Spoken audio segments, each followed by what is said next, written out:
Hello there. You're listening to 10 Questions, where we discuss the wet plate collodion process and the photographers that create these unique images known as ambrotypes and tintypes. I'm your host, Chad Shryock, wet plate photographer for Pork Pie Photography based in Fort Collins, Colorado. In each episode, I've asked a modern-day practitioner to sit down with me and talk about how they got involved with this vintage process, share some information on their gear and studio, and provide some valuable insights into their creative process. So whether you're just beginning to dabble your toes in the collodion ethers, or you're a seasoned silverbath expert, hang on and see what develops with 10 Questions.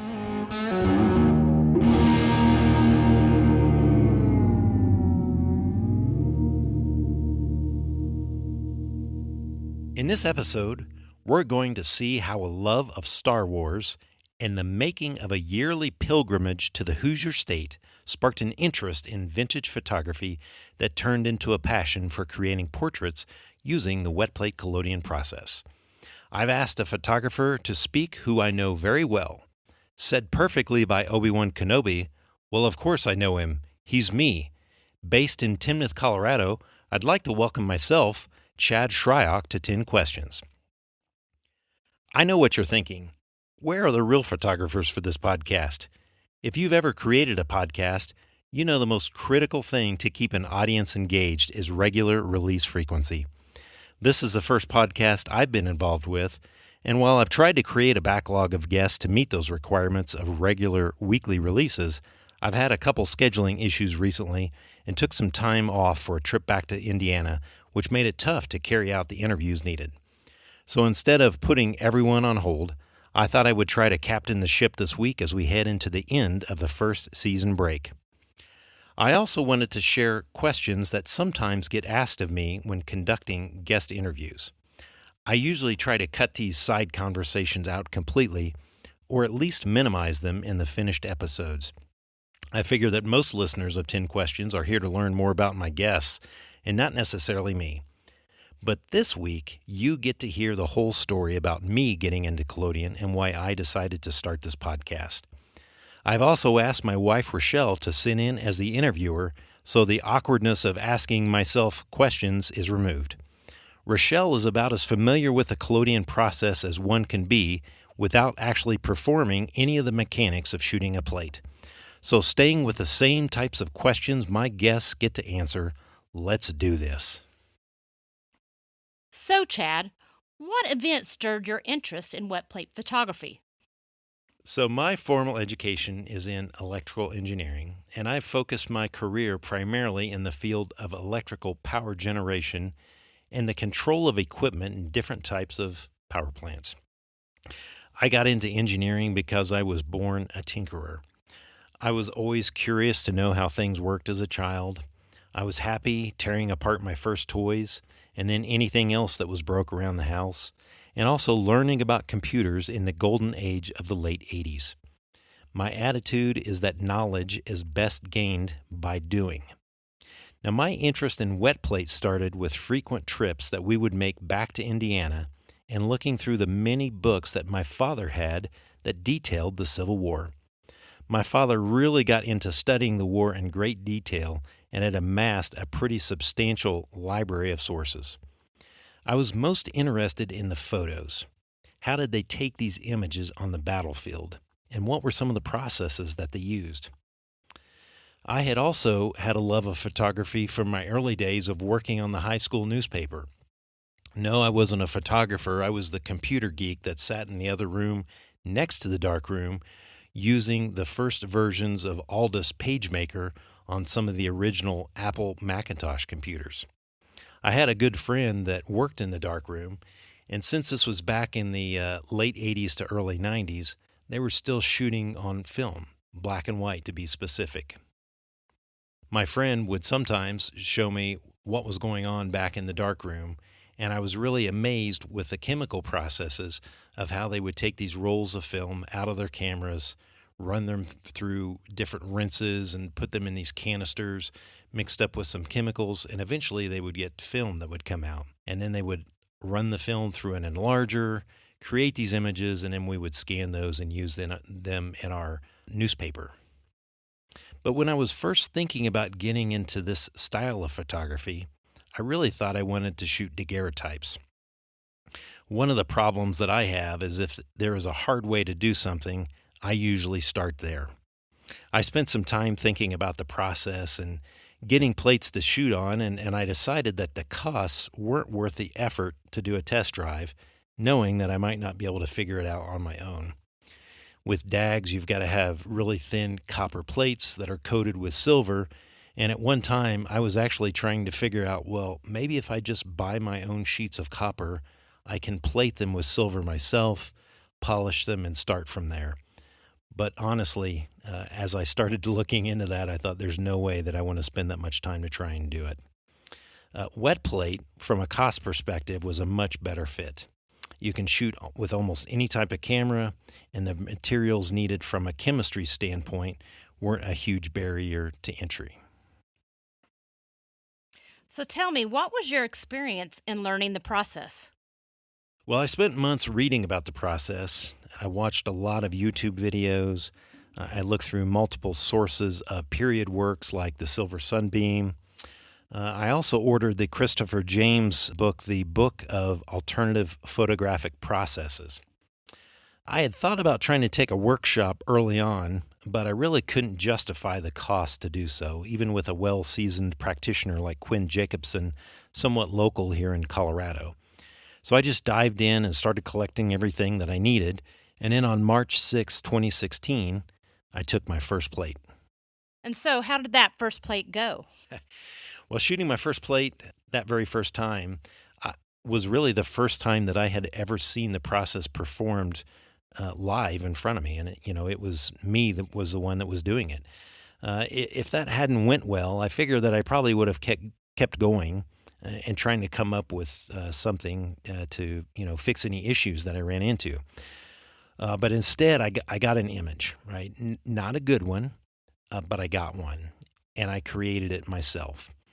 I had taken a couple of old cameras that I had sitting in my office up on the bookshelf. There was an old Brownie camera and then some other Kodak camera that was all collapsible with a small bellows on it.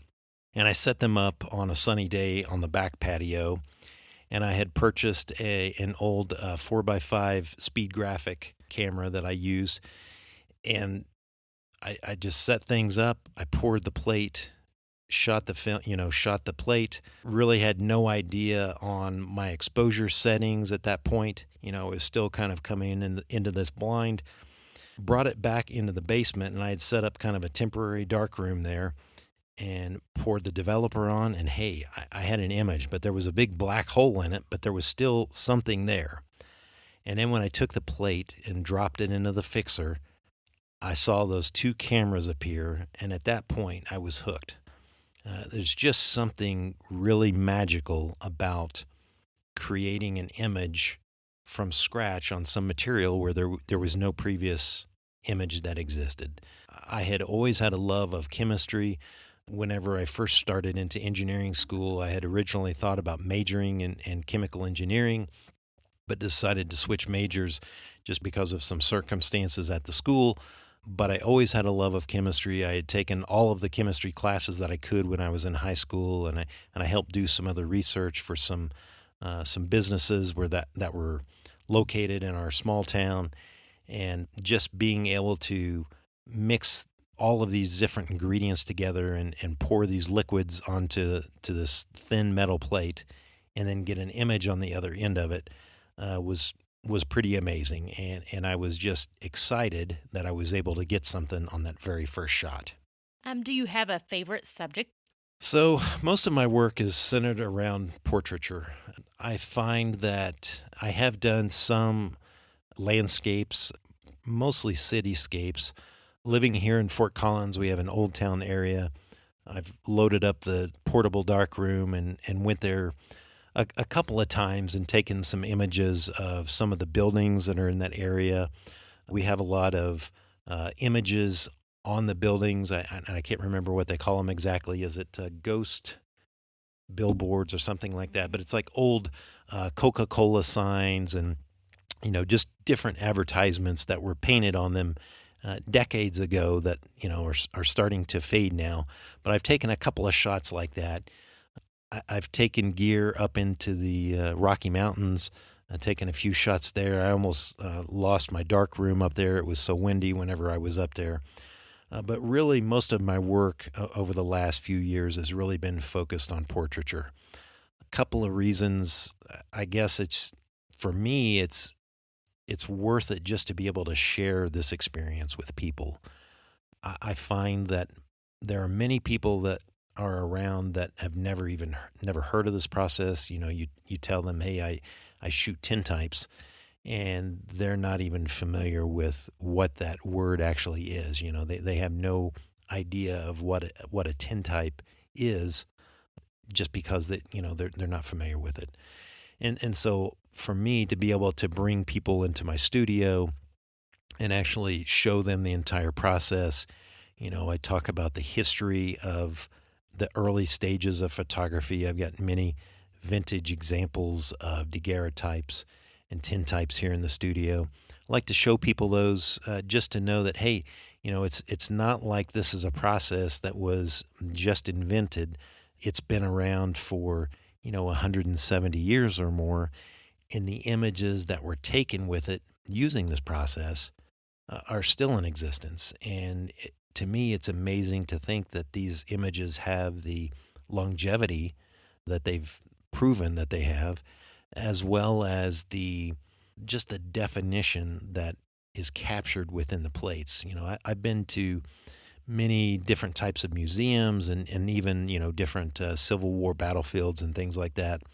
And a lot of times whenever you walk into the visitor center, you see these huge blown up images of whether it's battlefields or people, and they're almost mural sized on the wall, and they're still very good quality. And I think a lot of that is just due to the amount of detail that can be captured with this process. And I love to be able to explain that to people, especially folks that, if it's their first time sitting in the chair, that, hey, this is going to be the highest resolution image of you that has ever been taken of you. It's not like whenever you zoom in and look at it, under a magnifying glass, and you start to see, film grain and pixels and things like that you might find with digital images. You can really get into this with a microscope at that level of detail and still see the image. Another thing that I really get a lot of enjoyment out of is going into some of the local high schools and sharing this process with them. Most of the high schools in your area, and if you're a wet plate photographer, I would recommend that you do this, is to reach out to the school, find out who the photography teachers are. A lot of times they have dark rooms, still in their classrooms. And so it's really easy just to pack up just a few of your chemicals, maybe take a set of strobes with you just so you've got some extra light, and then bring your camera. And I've set up multiple demos over the last few years. I go in and really share the process with these kids. A lot of times they really get focused in on digital imaging and, being able to do editing of photographs that way. And a lot of times maybe they have hardly any exposure to, even 35 millimeter film, black and white, whatever it might be. I find that it's really neat to be able to share the process with the next generation and hopefully encourage some of them to think about getting into wet plate. I have never been one that feels like what I know is proprietary in any way. I would rather more people know about the process. I don't feel like there's anything special about me or my method of photography. It's more, hey, this is a process that almost died out, and we are kind of the stewards of it. And it's important that if we have the chance to go out and share it with other people, that we take advantage of it. So I guess I would challenge any of the wet platers that are out there that if you've not contacted a local school or someplace like that to be able to share the process, give it a try. I think you'll find it encouraging, and plus you'll get to share the magic with some folks that have never seen it before. What is your least favorite subject to shoot? Uh, at one time I would have said that it would have been small children and kids, but my wife, Richelle, who's actually here with me, has watched kids here at our house for the last few years, and we've taken pictures of them for their parents, giving it to them for, Mother's Day and Father's Day and Christmas and those kind of things. And a lot like with the process, you never know what you're going to get. You really don't know what you're going to get whenever you're trying to take a picture of a little one that's kind of wiggly in the chair, and you're not sure if you've quite got your focus in the right spot because they can't sit still and they move just a little bit. So at one time I would have said, I just, it always makes me nervous to take pictures of little ones. But I will say that some of the best images that I've taken have been of the little ones with just the innocence on their face and the big bright eyes. They're staring at this big wooden box that's got this glass eye pointed at them, and they've got all of this light around them. And whenever the strobe pops, and if you catch them sitting in just the right spot and they've got their eyes wide open, they're unexpectedly, kind of seeing what's going to happen, and the flash pops off. It's amazing some of the images that you can capture whenever you get lucky. Tell me a little bit about your studio and darkroom. What do they look like? So, the studio that I've got here at our home is located in my basement, and I have pretty much cordoned off a pretty substantial chunk for my studio. My wife and I collect a lot of antiques, so we have lots of old stuff down here to kind of match the decor of some of the cameras and things that I use. I've got a couple of different backdrops that I use primarily. My dark room has went through a couple of different evolutions. Some of the first shots that I took, I had, you know, going at this with the standpoint of, hey, I don't want to like do anything that's going to be permanent because I don't know if I'm actually going to be able to, be successful with this or not, to actually do anything. My first dark room was very much a temporary arrangement. No running water. I had some buckets in there, some pitchers of water. I had gotten the idea that, hey, I think I can make a nice dark room if I just use like some 3/4 inch plastic conduit and then all of these different corner fittings and things, and essentially make kind of a cube structure, and then just coat it with some really thick plastic sheeting. And that worked great for a while. I probably had about a 4 by 5 foot space in there, that was good 6 to 7 feet tall. I don't know that I had to crouch down in there, so it was probably at least 7 feet tall. That worked for a while, but it was always difficult with the water and trying to get things rinsed properly. And so after I'd had that for a while, kind of rearranged some things here in the basement, and I thought, underneath my stairwell is this big open space. There's nothing that's there. And I've got a couple of drains. I had put in a big like laundry tub sink on the other side where my workshop's at. And I thought, I bet I can plumb into that drain and just run some running water over to it. I found a neighbor that had remodeled their kitchen, and they had all of the like countertop material as well as their kitchen sink included. It even had the faucet and a sprayer on it. So I chopped all that stuff up. I had some old cabinets that I used, plumbed everything up. So now I've got, running water. I've got a couple of different lights in there that I use, red safe lights, because I want to make sure that when I do bring people into there that they're able to see what's going on within that space. And, that darkroom now is probably about 6 foot by, I don't know, it's probably 12 or 15 feet long. So I've got a pretty long countertop in there, lots of room for all of the chemicals that I use, plus being able to, bring folks in and show them firsthand what I've got. Funny story, I did find a revolving darkroom door on Craigslist that someone was getting rid of down in Denver.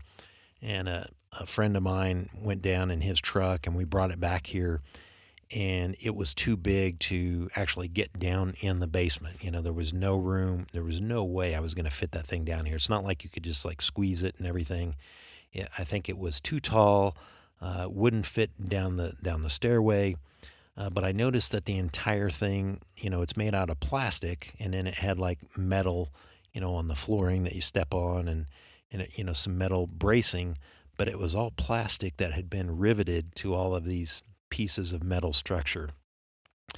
And so I thought, well, I tell you what I can do is I can take out every one of those rivets, take it down in pieces, and then put it all together again once it gets back down into the basement.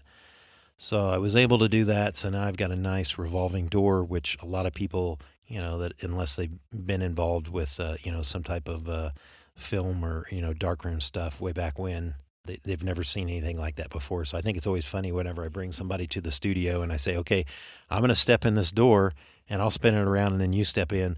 They have no idea what they're kind of getting into there with that. So, can you tell me what kind of equipment you use when you do outdoor photography? Yeah, so working outdoors, that brings its own set of challenges. I have an old Army footlocker. I don't know how old this thing is, but it looks like it's probably from the 50s. It's it's all painted green. It's a kind of a very solid plywood structure. The thing probably weighs, 40 pounds by itself empty. Using the same type of conduit that I use for my dark room, I kind of designed a way to build a support structure for the curtain. And I've got these angled pieces of conduit that come out of that suitcase, and then they go up to a certain level and then fold back over to the other side. And then a kind of a dark cloth blanket that I can Velcro to the lid of the suitcase or of the footlocker, and then drape it down over the top of the pole. So I can stand inside of this thing. It's probably, I don't know, 2.5 feet wide or so, maybe 3 feet. So I've got enough room that I can shoot, 5x7s and 8x10s, no problem in there. And I also cut in a little observation door into the front of it that I've got some red acrylic plexiglass, so folks can actually look inside, from the outside and kind of see what's going on. I usually have a headlamp on while I'm inside there for some extra light, but if I am outside, there's a lot of times I get just enough natural light coming from that window that I can kind of see what's going on there. So I've got a couple of trays, almost like a sliding tabletop in there that I can use. So I've got enough room to set a full rinse tray, developer tray, and then I've got room down inside of the case itself for all of my chemicals. And a lot of times I set up on the door part, where the window's at. I've got enough room for my shot glass. It's got my developer and some of the other stuff that I use while I'm inside there. So, tell me, what kind of photographic gear did you start with versus what you use today? So I bought my first camera, I think, off of Craigslist. I had found an old Graflex Speed Graphic 4x5. This is probably a good point to talk about my love of Star Wars and how it ties into photography. I've been a huge Star Wars nerd for decades, and one of the things that I was heavy into at one time was replica props. And the granddaddy of all Star Wars props is the Luke Skywalker lightsaber from A New Hope.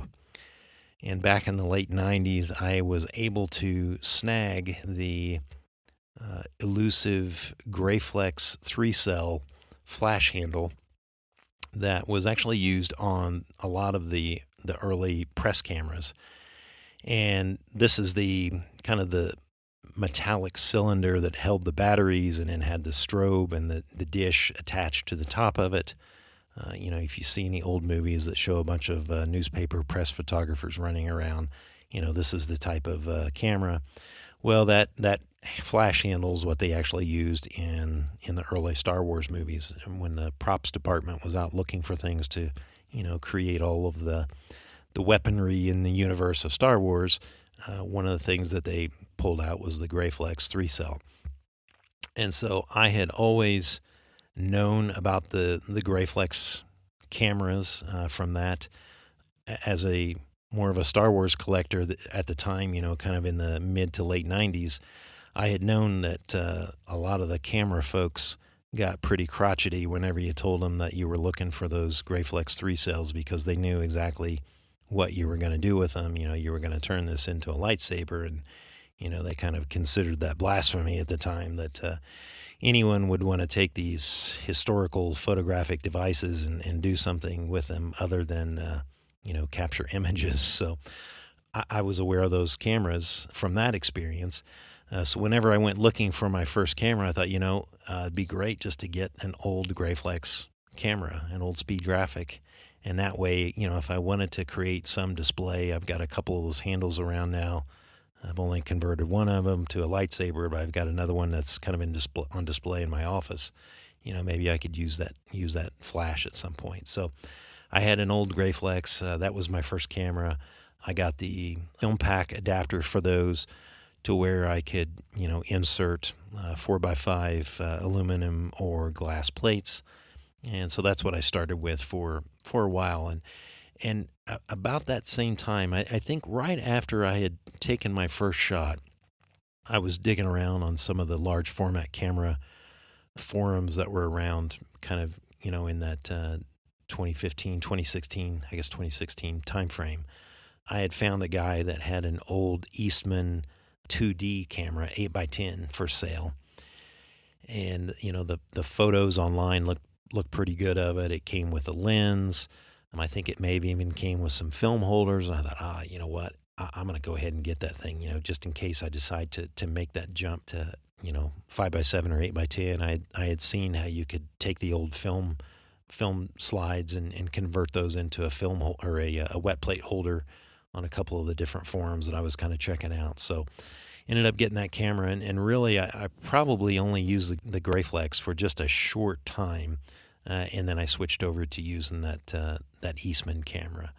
It was just a gorgeous, wooden camera, red leather bellows on it. Bellows were not in the best shape, but just a really neat camera. I'd done some research on it, and I found out that that camera was only made from like 1910 to 1922 or something. So, at the time it was, hey, this camera is probably 100 years old. So to me that was pretty cool to have something old like that available. So I mostly used that over the last few years. I picked up a few other cameras here, and I was trying to write down some notes here so I had them. So I've got a Empire State Rochester optical 8x10 camera. I found it in an antique store here in Fort Collins. At the time, I thought, I've got a couple of these older Petzval lenses that I had tracked down that were on some projectors, and they were pretty close to the same. Well, they were the same focal length, and from what I could tell, the f-stop was pretty similar on them. So I thought, what, I'm gonna take this camera and I'm gonna try and see if I can make a stereo camera out of this thing. So I played around with that a little bit. I'd taken a 5x7 plate holder, put it in the back, and was able to capture some stereo images with that. So it was pretty neat, kind of a novelty. I think I've not really played around with that too much. I've also, during COVID, I think I've mentioned this on the show a few times, I built a 24-inch by 24-inch custom camera. It's got about a 1 meter extension on the bellows, made everything by hand. It was kind of a fun process. I had built the bellows and had them done probably 3 years before I decided to start working on the rest of the camera. I'd kind of gotten started on it and didn't get very far, and just other things going on. And then whenever COVID hit, everybody had lots of free time because they were all stuck at home. So I thought, what, I'm gonna try and crank this camera out and get this thing done. So was able to work on that quite a bit. I've taken a couple of shots on it. I'm still looking for kind of the right lens, but I really don't have the tanks and everything available at this point to be able to use it, to be able to take a full 24-inch square plate with that thing.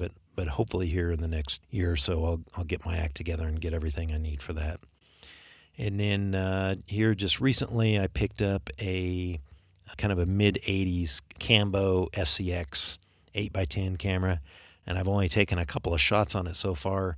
Got that one just because of the lack of adjustments that I had on the Eastman.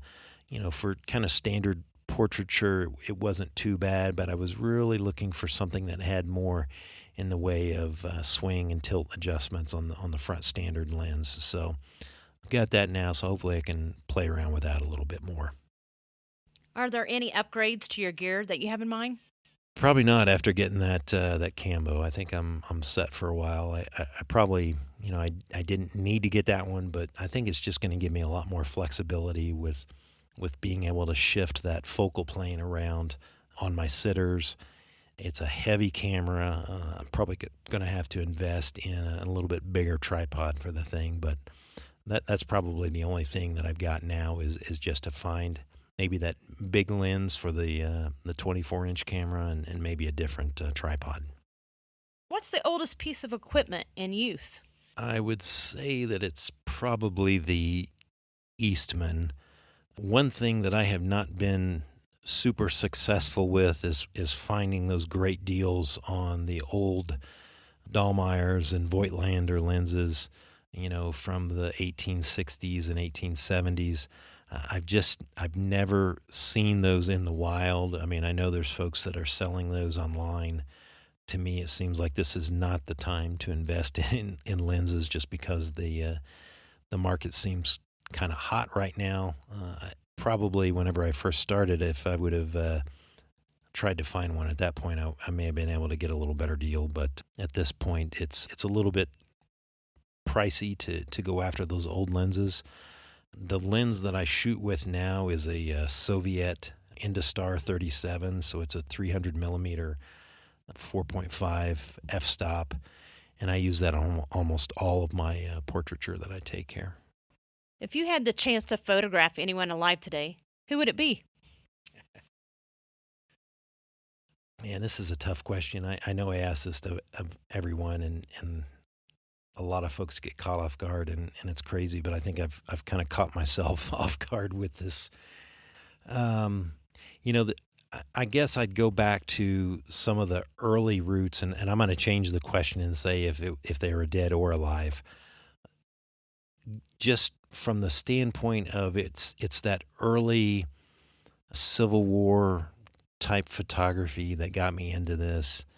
And I know there are a lot of different portraits taken, but I would say Abraham Lincoln, if I had the chance to get him in the chair, just such a unique looking person, so many just kind of distinct features that he has on his face. I think it would be amazing to have someone like that sitting in the chair and take a few more plates of him. Is there an idea for a plate or series you have in mind that you haven't shot yet? I've thought about this a little bit. When I was talking to Conrad Young, he had mentioned that he thought it would be a great idea to go around and capture all of the national parks on wetplate. I'm just so intrigued by that idea. I would love to be able to do something big like that. I've got some small projects that I've kind of had kicking around for a while. I've seen pictures, and I think it's of General Grant sitting in this studio, and as you look around the studio, there's probably, I don't know, 16 or 20 of these different little like slots in this room, and they're all positioned kind of equidistant from him. They're all at a different angle, and I think they're for taking multiple images from every angle of the person all at once. And I've always thought about how could I incorporate something like that into my photography. And one of the things that I've kind of kicked around the idea with is I've seen these devices that they're kind of a rotating device, and there's some mirrors in there. Just being able to take multiple images of a subject and then placing them inside of that device, and then when you rotate it, it almost looks like the person is animated. They're kind of spinning in the center of it, and I don't recall what the name of it is. I think it's like a praxinoscope or something like that. But something like that, I think would be really cool to do. I've done a lot of woodworking stuff, so I think I could figure out the mechanics of that, and then really gotten into 3D printing over the last few years as well. So I think there's some opportunities for that kind of stuff. Okay, Chad, can you tell your listeners why you decided to start this podcast? So I I guess I'm kind of late to the podcast game. I knew that there were these kind of shows that were out there, and really going back to this idea of just being this huge Star Wars and kind of a props nerd. I had heard about this podcast called The Stuff Dreams Are Made Of, and it's hosted by a couple of guys, David Mandel and Ryan Condal. Ryan is actually one of the producers and showrunners from the Game of Thrones series, and now he's doing House of the Dragon. I think David Mandel was a producer or writer on Veep and Seinfeld, and these guys are just huge prop nerds, and they have a kind of a periodic show that they've done, and I started listening to this show and kind of late last year, and I thought, this is kind of cool that these guys are really focused on such a niche market of people. I mean, there are so few people that are kind of into this that would be willing to waste some time listening to two guys talk about movie props. It's everything from the ruby slippers from the Wizard of Oz to different pulse rifles that may have been in Aliens, or any kind of crazy stuff like that. And I got to thinking, the wet plate community is very similar to that. There are very few people that are doing this, but there's not much of an outlet for them to like hear from other people, hear about what they're doing. Of course, we all have Facebook and Instagram and those things, so we can see those images. But I thought, that's not really answering the kind of questions that I would have. If I had the chance to sit down with somebody and talk to them about wet plate, what are some of the things that I would want to know, either about them, about their gear? I know a lot of people get pulled in and do interviews for whether it's, newspapers or, any kind of media stuff. But most of the time they're talking to people that really have no idea what wet plate is. And I thought, wouldn't it be cool if there was somebody that did actually know about wet plate, and we could sit down and really have a good conversation about, hey, these are things that they're doing that might be a resource for other people that are really interested in the process. So that's really what kind of kicked off that idea of, hey, why don't I come up with a podcast? And it just kind of hit me, well, hey, why don't we call it 10 questions? It'll be the play on the 10 type, as well as, I've kind of got 10 different areas that I usually try and ask folks, and we'll just name the show that. So here we are. Who are the photographers that you look up to or that inspire your work? So this is a tough one for me. I mean, there are so many people that are practicing now, or folks that have been involved with it over the time that, I was really trying to do some research and things. I've had the chance really to meet just a couple of photographers. I've had Shane Balkowicz on the show. Shane does amazing stuff with his Native American portraiture. I really enjoy, looking at those images and thinking about how, he's really trying to maintain the history of these people that are still around today. When Edward Curtis was kind of taking these images originally, he thought that these people would be gone within, a few decades.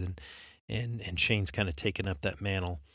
I actually had the chance to meet Giles Clement here a few years back. He was in the area, and I happened to just reach out to him and say, hey man, why don't you stop by the studio here and we can hang out, maybe take a picture. So I got to take an 8x10 ambrotype of Giles, and he's done some fantastic work. I know he's into watchmaking now and stuff, and that's really cool.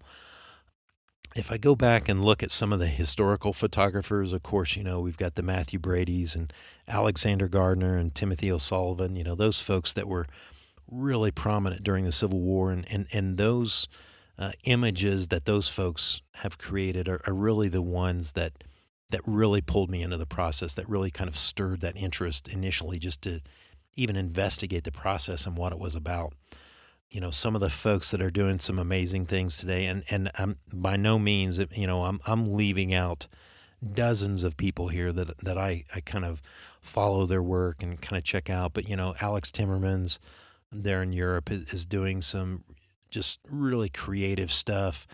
Paul Alsop down in New Zealand area, the portraiture that he takes is just amazing. Paul reached out to me a few weeks and kind of said, "Hey, you know what, man? I really appreciate the show. It's really kind of sparked me to get back into it." And for me, that was a huge lift, just to know that, hey, this stupid little show about collodion, some people are getting some value out of it. So shout out to Paul.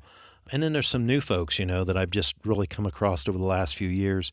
John Haverstick and Bill Howe, which is doing some really fantastic large format photography. It just amazes me how creative people are. And if I've not mentioned your name, I'm still a big fan.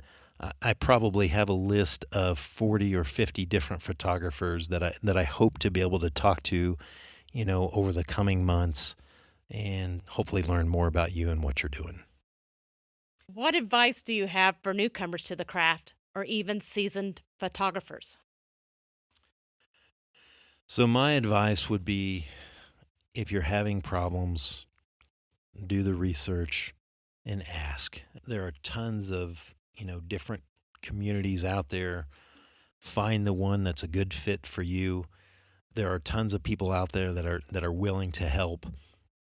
I would say use the search bar. Don't just ask the same question that hundreds of people have asked before. I would also say don't expect everything to go right all the time. It's a very fickle process. And since we're dealing with chemicals and, just different mechanics that you manually have to do to, pour the substance on the plate. And I've always said, there are so many things that can go wrong with this process.